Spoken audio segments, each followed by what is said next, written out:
Welcome to today's episode of the Daily Coffee Pro Friends.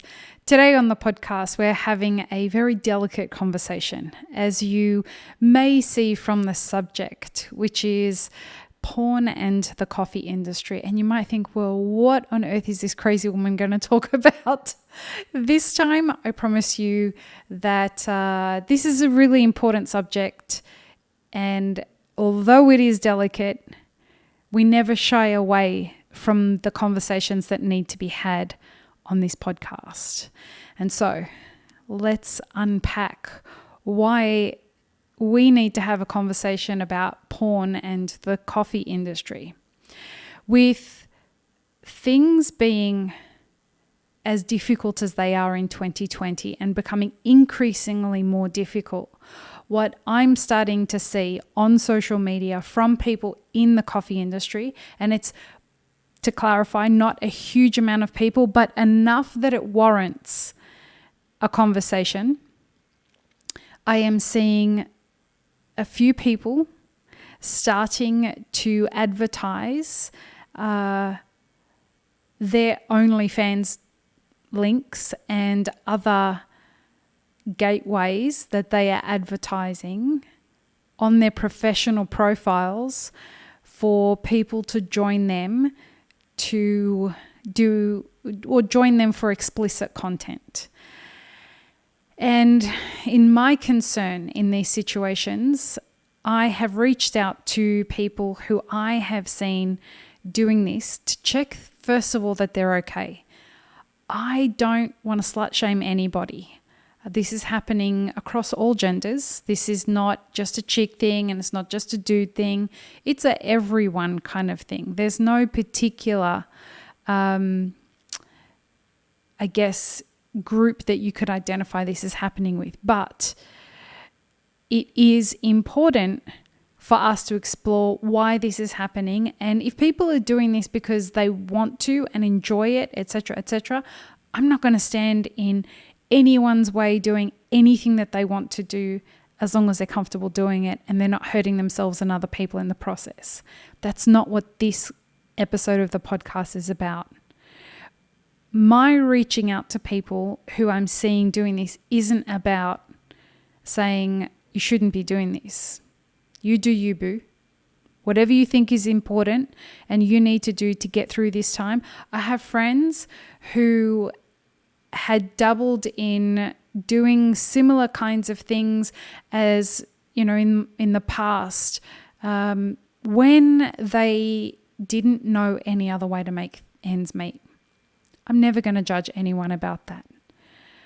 What I am concerned about is some of the reasons I'm hearing behind why a few of the people that I've spoken to are exploring this revenue stream. And it turns out that for a number of people, the reason that they're exploring this, and again, this is the people I've spoken to, actually isn't about earning money. The reason they're exploring it is because they're feeling so isolated and so disconnected that venturing into this is one way that they can build community and connection with people because they're not feeling any connection with anybody. And I am worried for their mental, physical, and emotional health when these are the kinds of reasons that people are using as to why they're going into creating explicit content, sexually explicit content for other people's pleasure and as the option to feeling loved. And so if we are going to see this as something that starts to happen more and more progressively, we're going to end up with a real problem on our hands.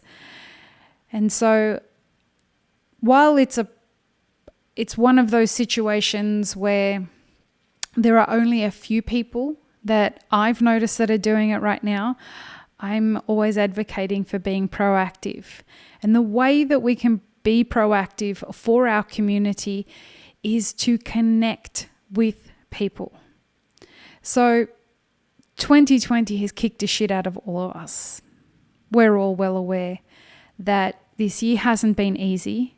It's been excruciating for many, many people.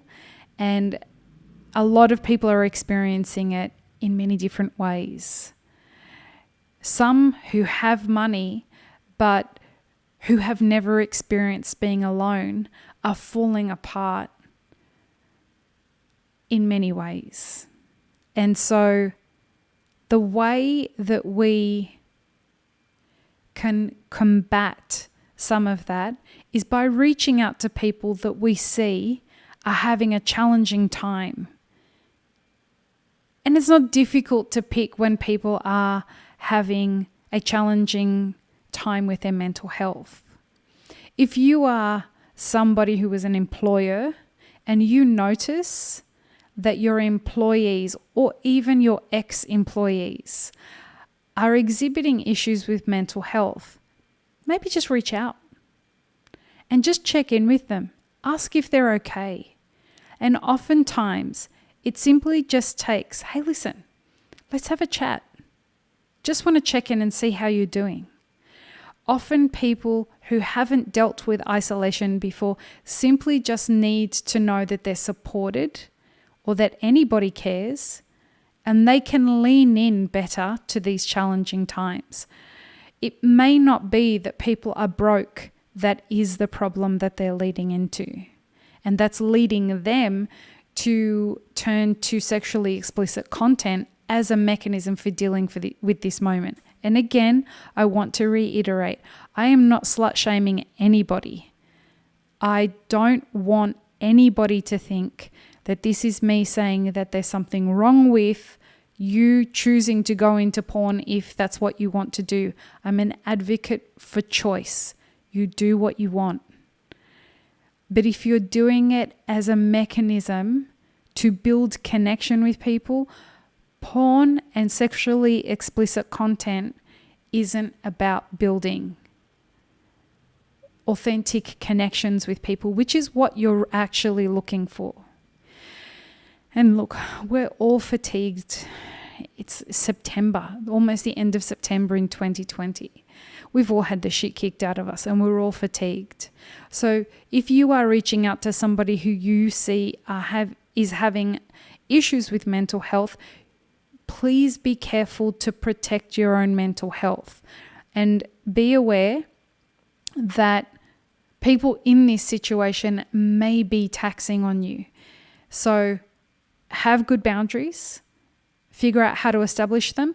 Perhaps the conversation simply needs to happen via text so that you can step away from the conversation for 10 minutes, an hour, a day if need be. But simply just checking in with someone can sometimes be enough. And remember, always, if you feel that somebody needs professional help, there's nothing wrong with encouraging them to talk to a helpline and get the support that they need from one form of professional or another. But simply avoiding and judging from afar isn't a helpful solution as to how we get each other through this very challenging time.